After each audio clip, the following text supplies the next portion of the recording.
Hello,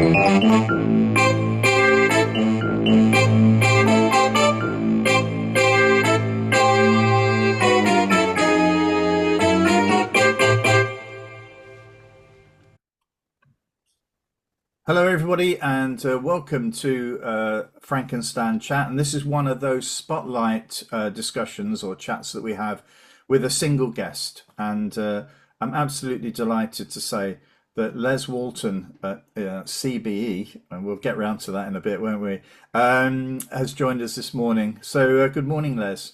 Good morning. Good morning. Nice Yeah, to well, meet thank you. Thank you very much. It's been a long and distinguished career, and I hope we get a little bit, into some of that.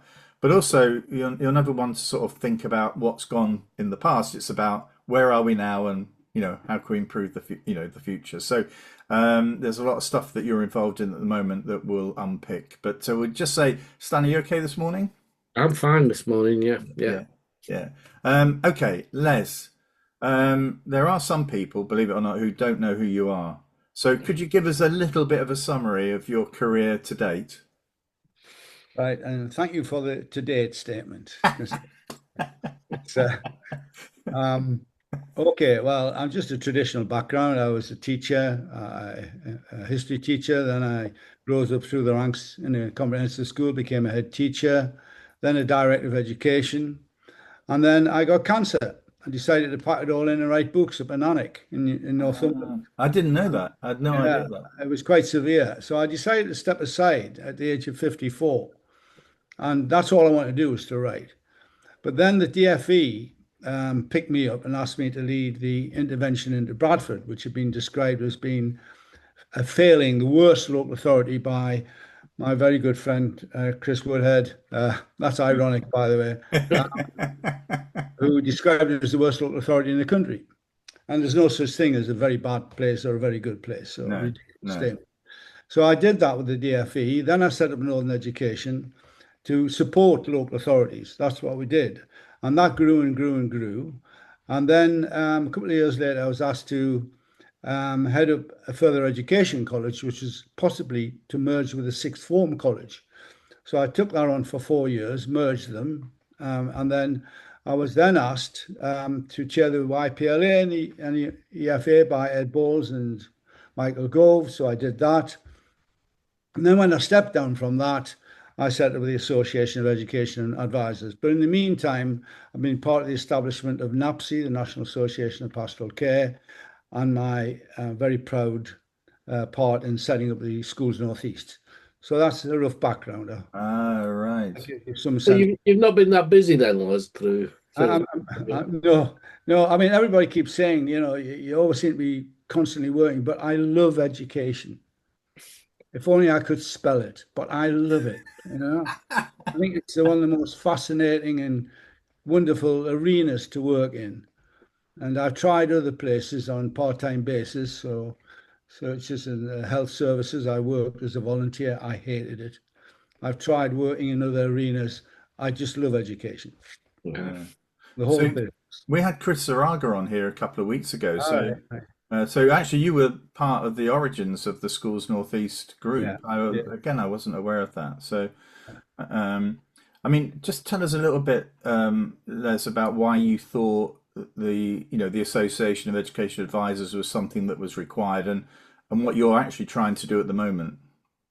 Right. Yeah. Well, um, when I became a director of education straight from a head teacher within the authority in which I work, which is very unusual. Now, very few people became directors of education and were head teachers prior to that at the time.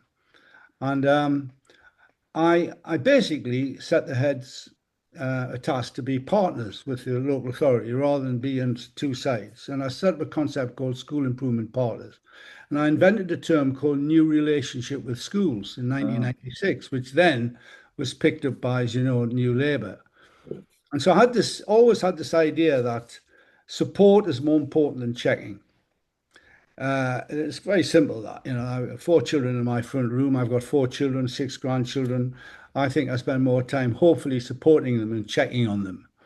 And what happened, the trigger was when I was stepping down from the YPLA and the EFA, which were regulatory agencies, which were overseeing, as you know, every aspect of education prior to 19. When I started, we only covered post 16, but then it grew and grew and grew to a massive organisation. When I stepped down, it was Lord Nash at the time that had a little party for me and said, "What is your one thing you would like to do as you go back to trying to write Right books?" books. And still desperately trying to do that. And I said, "I think we need to fix the support system.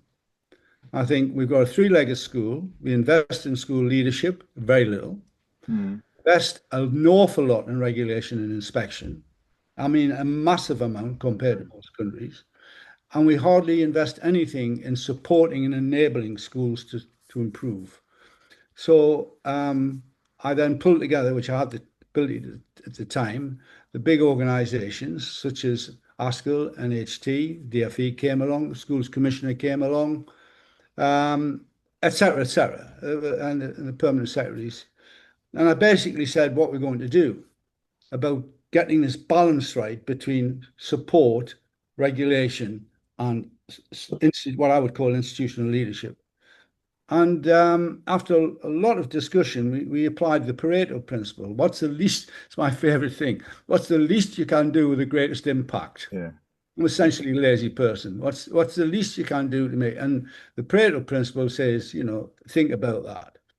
And when we came around with this idea, we'd set up an accreditation quality standard for those who support and advise schools. There's a one for school leadership, there's one for inspection. Why don't we have one for this area? It was pretty obvious when you look back, and everyone was committed to it, and off we went. And that's what we set up the Association of Education Advisors and this quality standard. Yeah. And that was 8 years ago. So how many, I mean, I was fortunate to be invited to speak at your conference last year, no, this year, Yeah. in Manchester. I was really struck by how many people were there, first of all. Yeah. So how many members do you currently have, and what's the sort of, how active are some of them, and, how much do they rely on the association for support? We tend to count our success in terms of people who've gone through the accreditation rather than Yes. people who actually are members of the organization. Because Right. to us, the prime focus is the quality standard.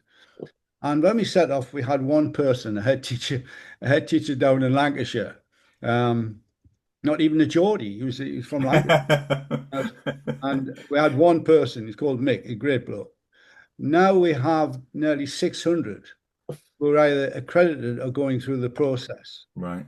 And they cover every type of school in the United Kingdom. I think we've covered every type, integrated schools in Belfast to Gaelic speaking schools to independent schools, the Magdalen College, Oxford. So we've got a massive variety of involvement, and it's growing every year. It grows, and we grow carefully. We grow. A great believer in quality improvement and Kaizen theory of incremental improvement rather than dramatic jumps. Yes. And so it's growing and growing and growing. We cover the whole of the United Kingdom. We're now working in the United States. We had a meeting this week where we're launching it with what they call principal supervisors, which are the equivalent, because every country has a different name. That's the problem. It'd be great if I set up an institute for plumbers. You're a plumber or you're not a plumber.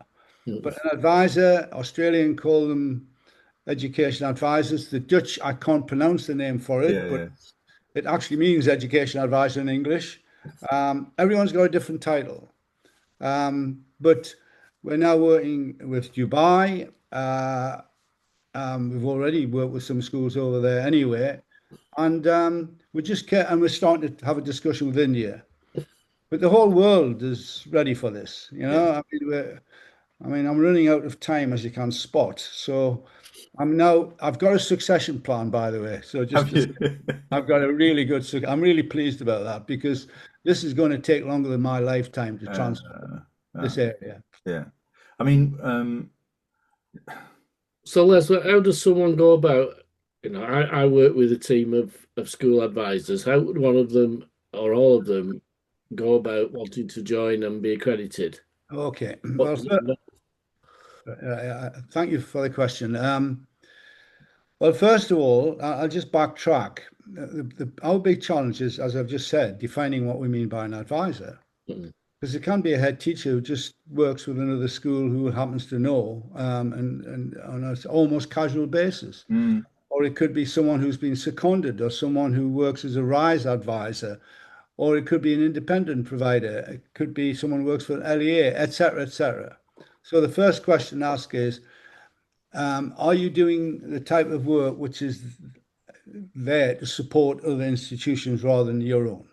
That's the first thing. And ask yourself that question. Secondly, do you think you're doing something which is worthy of sharing and can be, and I use this word again, translated to other contexts?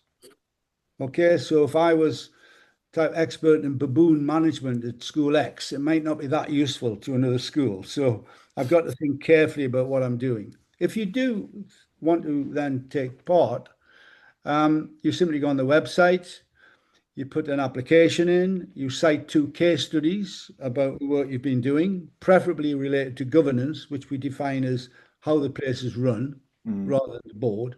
Mm. And secondly, you put a case study in about school improvement, which of course can cover lots of areas. You then invite it to a professional dialogue. It's with two of our associates where they talk to people about what they do and try to elicit from them their expertise. People actually love that. And one of the tragedies which we've worked out is the one key message we're getting from people is it's a very rare event people are asked to describe what they do well, mm. Mm. apart from going for interviews, for example, Yeah. which is a Or slightly coming on one of these chats. Oh, that's right. or, Yeah. or less, they finish this. I find this with teachers have done most of my career, Yeah. that they never finish that sentence because they throw a but in it Yeah. halfway down, and then you get all the negatives. Mm. So yes, I'm quite good at this, but Yeah. and then a whole list of things that they don't think they are very good at, I even said, though they probably are.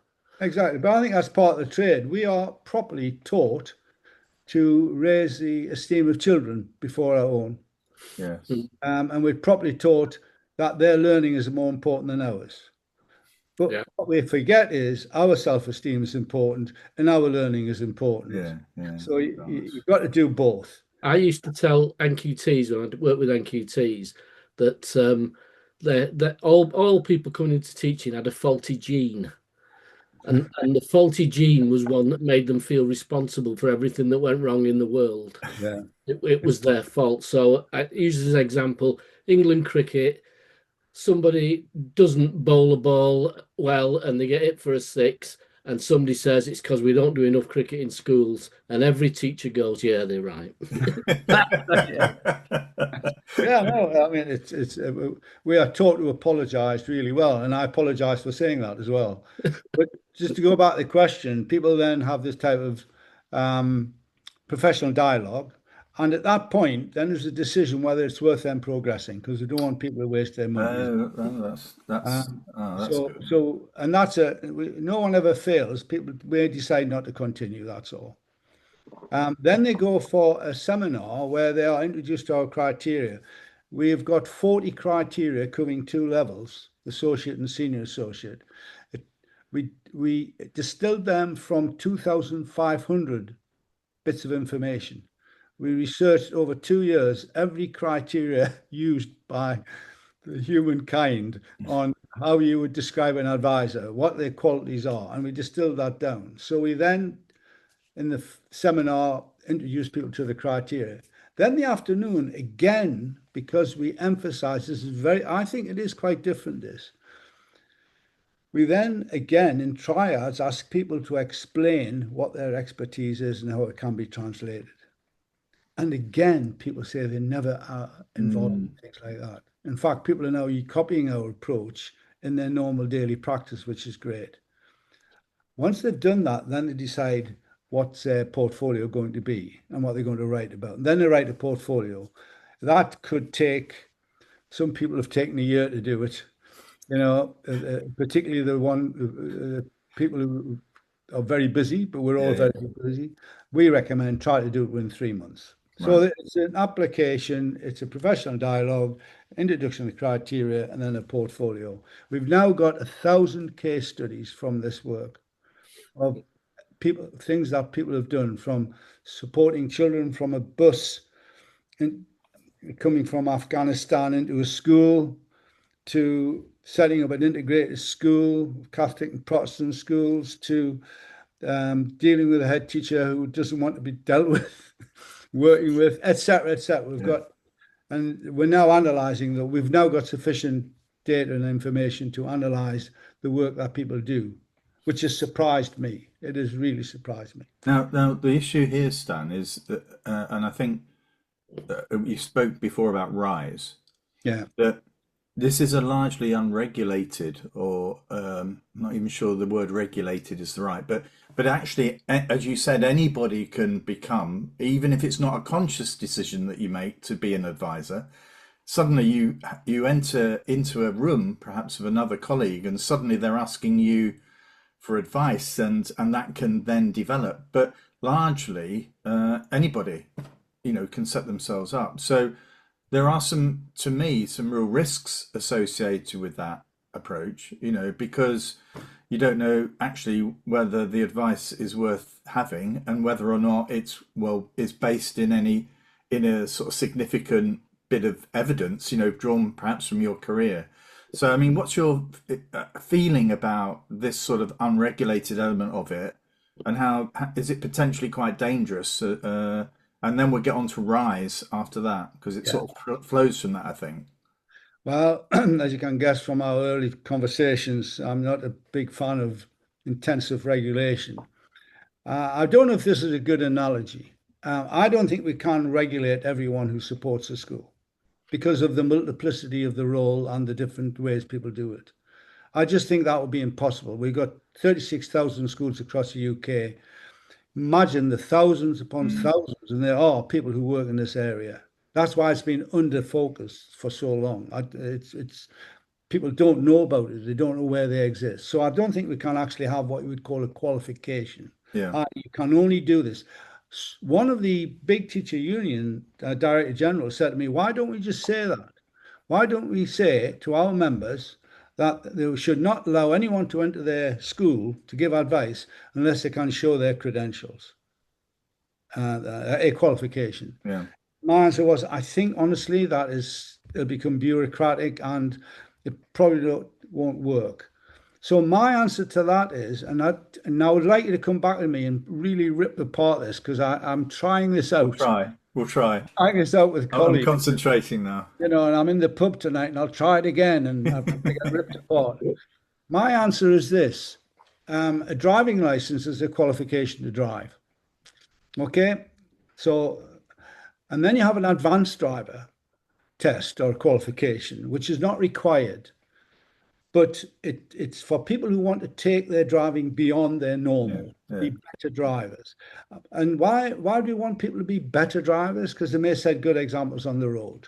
They might also think more carefully about how to drive well and how to deal with things and respond to changes in legislation, etc.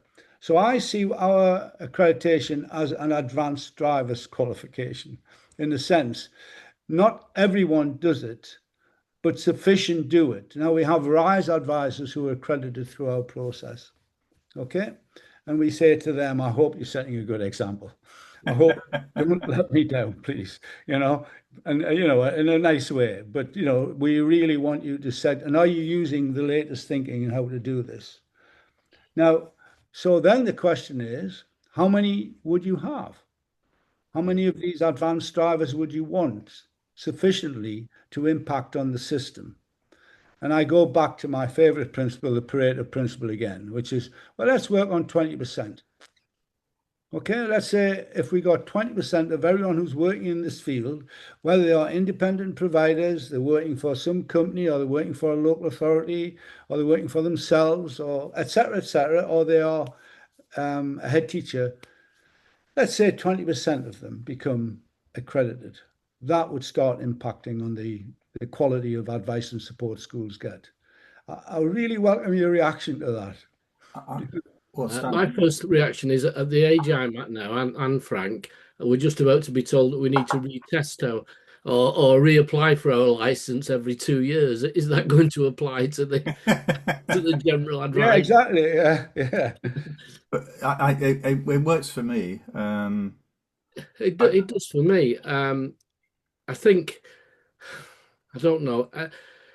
I like to think that most advisors would want to be at that higher level. The yeah, people I work with, I think, would want to be recognised at that higher level.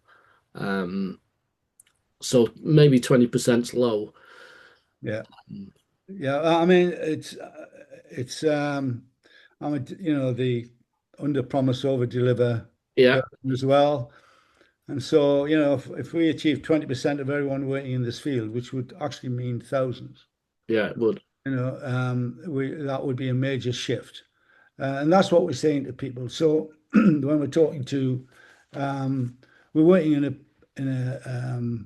with the Northeast Combined Authority. Now there are about 800 schools across 7 local authorities. We've actually got local authorities working together on this, which is tremendous, on Well, a common standard. So mm, we're thinking, well, out of 800 schools, let's say you had 200 people who are working in the advisory world who are accredited, that would start having an impact.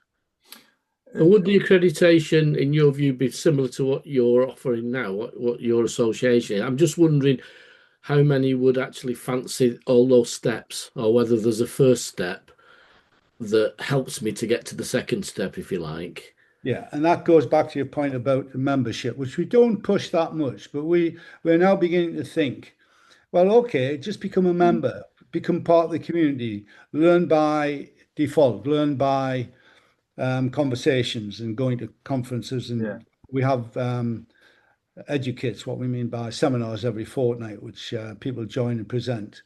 So I think yes, I think that's a good step forward. So we're now beginning to think, some people may want to go into accreditation, someone might go to the higher level, and some might just simply want to join the community. yeah, Yeah, And because simply start by joining the community, you can be improving yourself by, as you say, taking part in things that are already going on. Maybe, I don't mean this to insult people, but maybe at a slightly higher level than their day-to-day work brings them to. Yeah, well, actually, I call it education voyeurism, which I am I love looking at other people's stuff, finishing their slides, the ideas. I just go around. I haven't got a single original thought in my brain. I just think, oh, that's great. And I think the idea that you can join an organization, that you can get the insight into what other people do. So, when we say we're working in the United States, the Americans have a system called the principal supervisor, and they are really advisors. And but they call it principal supervisor. And if you look at their job description, it's very similar to what you would describe in England. Now, in because I love this trade, I'm really interested in how do you do it? mm, You don't have an inspection regime. So how do you operate there? You have a very different type of feel for governance where you work. So how does that operate? I mean, I was in Connecticut working, not working, but discussing this work with the Connecticut Education Authority, if you wish. And they have a really interesting way of operating.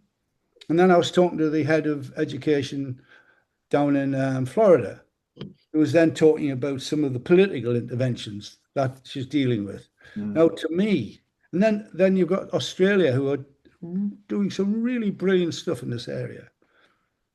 And Tasmania, actually, very interesting what's that does. So to me, that's the exciting part. I Mm. mean, I once used to speak at the Collean conference down in Wales and years ago with Michael Barber. I remember he was speaking, I was speaking, and he said a great thing because I was saying, I hope you don't mind me being a Geordie. I always say I'm a Geordie when I go elsewhere because people seem to accept Geordies rather than English people. So I said, oh, I'm a Geordie, I'm not English. And and Michael said, and they said, what about learning outside of Wales or learning outside of England? And he said, you should do the Star Trek, which is you've got to go beyond where no teacher has gone before. mm, Your neighbour's classroom. yeah. Um, so I think that type of just simply learning in an area which is so important, Mm. but undervalued. I want to cram in two things here. First, the rise issue, about what's your view on the rise teams and the rise approach, and then talk just briefly, if we can, about the latest book. So, yeah, I'd just like you to explain where you sit with the rise teams. You said before a couple of the rise advisors are on members of the association. Accredited, yeah. Yeah. So where do where do you think it sits? What do you think are some of the difficulties that they're going to encounter? Um, well, first of all, I'm going to say it right up front. I support the RISE strategy, Mm, okay? Because I want this present government to work. I really do want the present government to work. And I think their intention of identifying people who can support schools, in the first instance, those that have particular requirements, and then to spread it out to universal support. So, but I have worries. Nearly every initiative of this time has a very short life. mm, And Mm. I have a list of them. I mean, I've got a slide which lists every single initiative. And I'm talking about ones you may not think of in interventions, such as city technology colleges, technology schools, yeah. um, action zones, Yeah. hero heads, my favorite, uh, And mine. et cetera, et cetera. You've got these, and then you've got school improvement partners, national challenge, regional challenge, etc., etc., the National College, National Leaders in Education, National Leaders in Governance, etc. You've got so many initiatives which start off with such good intention, but never seem to last beyond a couple Yeah. of political periods. So, and I worry that has the RISE model built into itself its own demise, but the sustainability of what it's doing, if you see what I Mm, mean. yeah. Yeah. Mm. Bit like, I mean, I love my children very much. I'm very proud of them, and I want them when I die not to cheer, but to be fine, Yes. just Yes. to be fine and not need me, and actually realize I wasn't much use anyway. So in that place, I think the RISE model should always think about, well, what happens if a new government comes in? How will this be sustainable? We have in the Northeast, in our nice secure world, 7 local authorities involved with our accreditation. And one of the discussions I'm having is because reform has taken over Durham County Council. Yeah. Yeah. Now, my discussion with head teachers, I spoke to the AGM of Schools Northeast a couple of weeks ago, and I was saying, we've got to establish things which are sustainable beyond political intervention. Mm, Mm. We have to do that. We cannot keep relying on governments intervening and then changing and intervening yeah. again. Yeah. Mm. So I think I think if the DFE get that, but I don't think they see that as their role, Yeah. obviously. Yeah. But that's what I'm trying to persuade government to think about.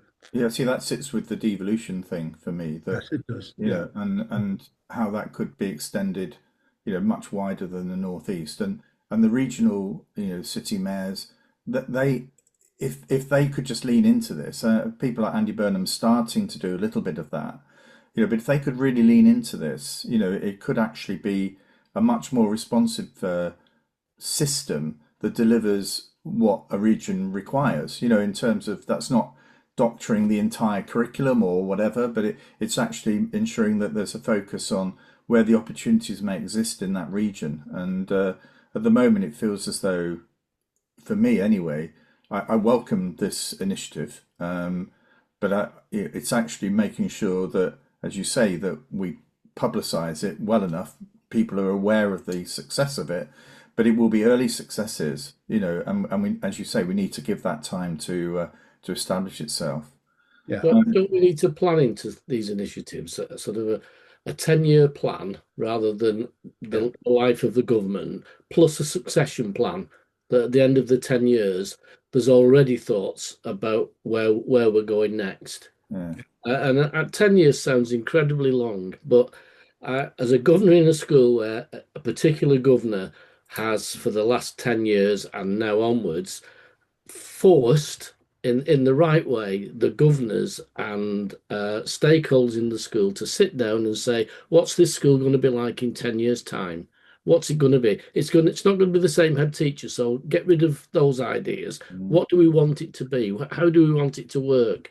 And it was, for all my experience, it was eye-opening to see groups of welfare people, parents, staff, various other stakeholders sitting around without rules and saying, "What if we could look like this? What if?" And they've actually just come to the end of the first 10 years plan, and the school isn't far from where it saw itself 10 years Right, ago. right. Yeah. That's Right. great. That's great. And the next 10 years, though, involve a multi-million-pound building, which might be a little ambitious No, no. for a I, primary I school. think one of the things that Chris Zaraga, who is the director of the Schools Northeast, when he was on, we talked to him about the slightly unique arrangements in the Northeast, where you have these sort of fairly large cities, but surrounded by countryside, and so you have this sort of contrast between the inner city school and the direct contrast with a small rural school, perhaps in a primary school with one or two classes, and how that knits together.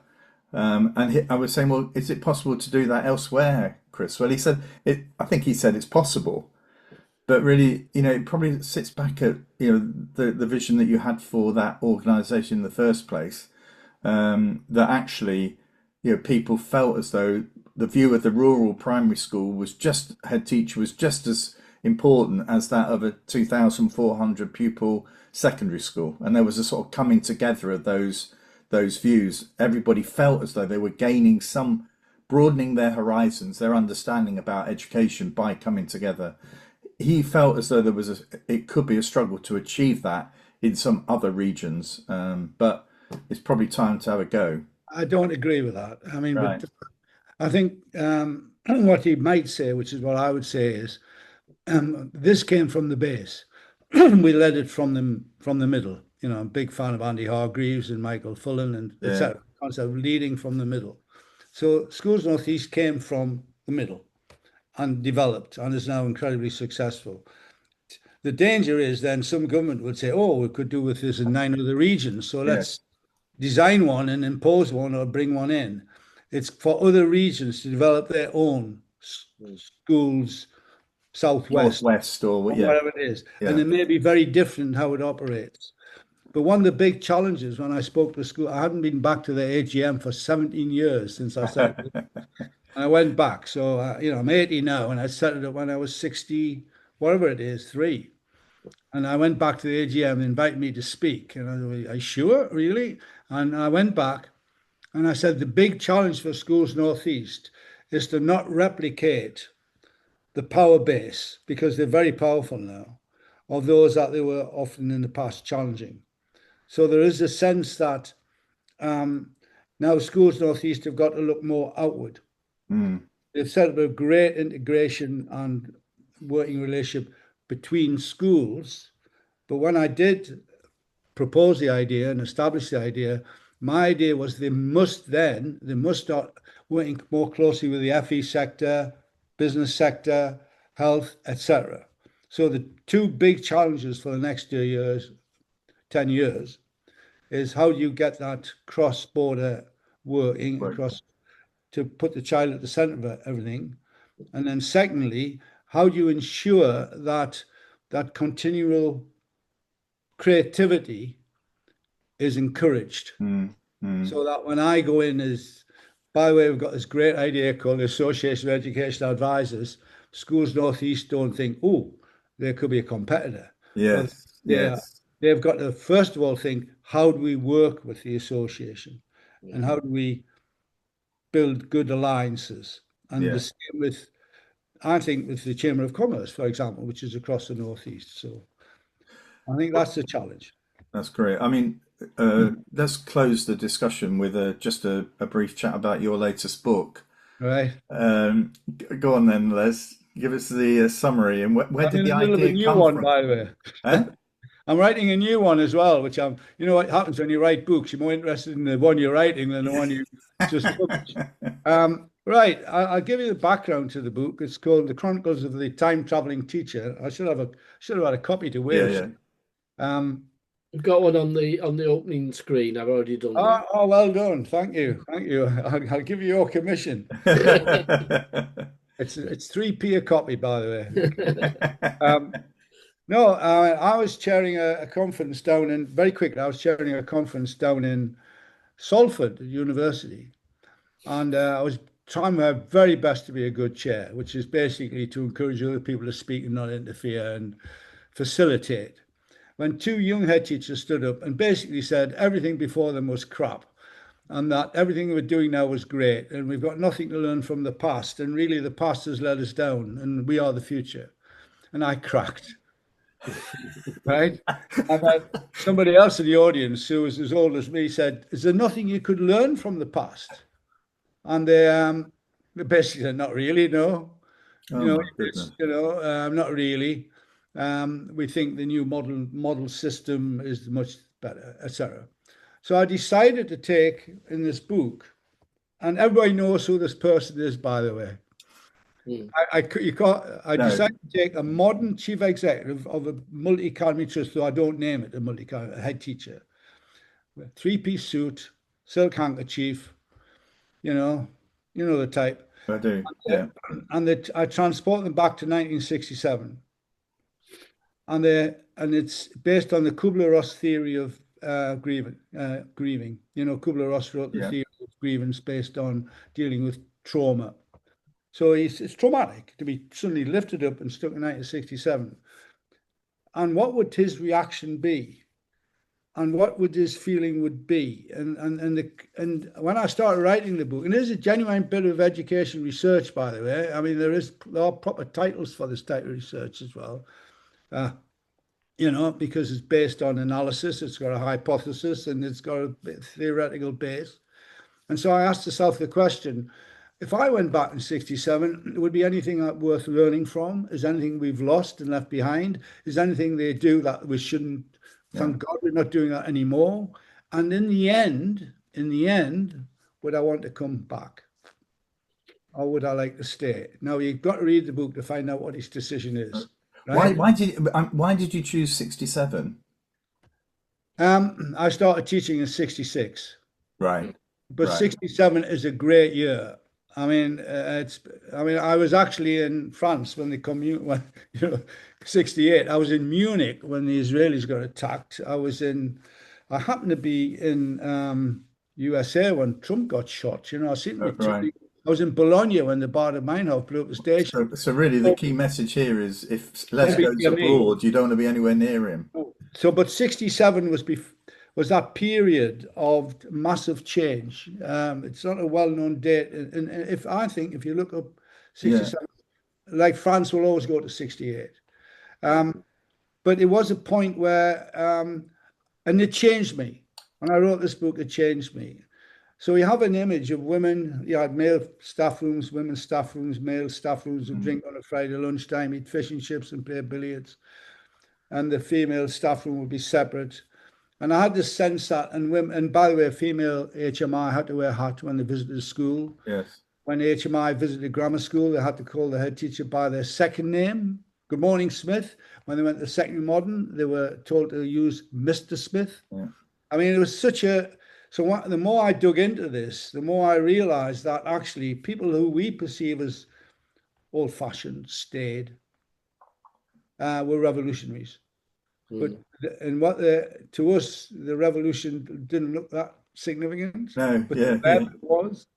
For example, in the civil service in 67, you were still not to stay in the same place. You're not allowed to stay in the same place if you married a man. Yeah. Same stuff. The woman had to leave. That was the same in the education system up till the 40s. But I still remember, and it's in the book, a head teacher, quote, encouraging a female member of staff to leave because she just announced her engagement to the head of geography. Well, yeah. So he encouraged her. So this concept of encouragement, as opposed to... It really struck me that my mother died recently and we were going through all the stuff, but we were having conversations. and she had to stop working for British Rail or whatever it was called at that time at Victoria Station because she got married. Yeah, And yeah. because she was married, she had to stop working. She wasn't allowed to work. Yeah. So what I've done is, because the book, I'm doing a number of presentations, and the book can be read as, the problem is all the bookshops are sticking them in the science fiction bit, and I keep going, telling them off. It should be in the education research bit. No, it doesn't look like an education research book, but it does ask. I do want people to ask a very simple question. My definition of neoliberalism is walking under a lamp, which only goes on when you're underneath it. And when you walk to the next lamp, the one behind you goes off and the new lamp comes on your head. You know that Yeah. definition. And I want to basically say to people in education today, don't think that the only spotlight you should look at is what's happening now. No.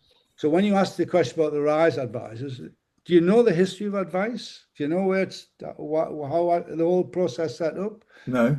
How it fits in with NLEs, fits in with school improvement partners, LE advisors, etc., etc. So if you understand the history, I mean, You. it's a history argument, isn't it? You Yeah. can understand the present. Yeah. So it's a right riveting read. So what's it called? Give us the title again. Well, the Chronicles of the Time Traveling Teacher, the Odyssey of Kingston James. Right? Now, the Right. reason why it's called Kingston is in chapter 3. So you can find out if you read chapter Right. 3. Well, I certainly, it's reminded me to, I think you sent me an early draft or whatever, and I haven't read the whole thing. I have to say, admit that, but I will buy the book. Oh, thank you, Frank. But Thank you. I mean, that's one sale. But I would also say, to You'll lend others. it me after you've read it, Frank. Well, that's what teachers do, don't they? Yeah, yeah, But yeah. can I just say, my new book is set in 2030, where this 1967 teacher is transported to a country which is dominated, where you've got 104 mats, right? Only 104. All schools are part of 104 mats. They get rid of DFE halfway through the book. I wrote that chapter just before Trump did that, so let me say, Right. Yeah, yeah, yeah. get rid of the DFE, they get rid of Ofsted, introduce direct control, the use of AI, new technology, genetic projections, etc., etc. And so what I'm saying in the new book is, imagine if a right-wing government came in with new technology. Yeah, and how Hitler, vulnerable everybody Hitler would would be. Hitler would honestly think, oh God, I wish I had that. Yeah, yeah, So I think there's a big worry if education doesn't wake up to the the role of education as being a liberal force for good, yeah, which is focused on needs of children and not politically controlled. Mm. I think if we don't wake up to that, we could be in serious trouble. That's Yeah, a new book. yeah. Fabulous. Uh, well, how about that then, Stan? fantastic. Les, I've Fantastic. really Thank you enjoyed so that. much, Les. It's Thank you been an for absolute inviting me. pleasure. We say this all the time, particularly on these spotlight chats, where we get into the meat of what a person's about. And we are so lucky to have people give their time for free just to chat to two old blokes about, their career and what's on their mind. So thank you so much. And Frank's just making sure you understand that you're not getting any money for this by thanking you for doing it for free. At my age, I'm just trying to work out. I can't even remember who you are. Remember who I am. I've forgotten already what we've talked about, and etc. So yeah. it's in it. It's great being old. Well, one thing I would say, I went to the spoke at the conference, your association conference this year in Manchester Airport. Next year's at the airport again at Manchester Yeah. Airport. I will definitely be there, not as a speaker, but as a delegate.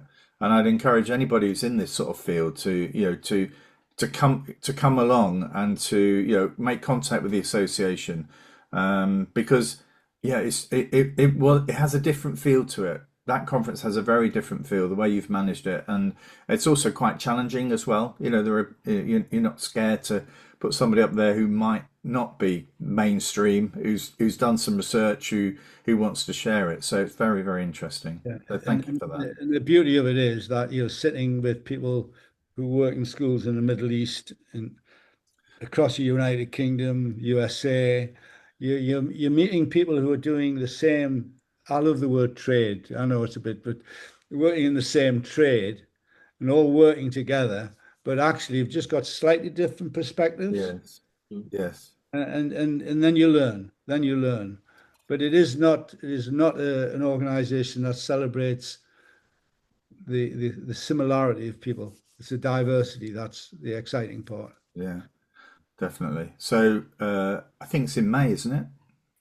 Oh yeah, I think so. I think I it is think May. But anyway, if you go onto the that's association website, all the details are there. So thank you, Les. Thank you, everybody, for Thanks. watching and for listening. And we're back with a weekly edition of the Frankenstein Chat next week. So until then, we'll see you soon. Bye bye, Thank you. everyone. Take care. Bye. Bye.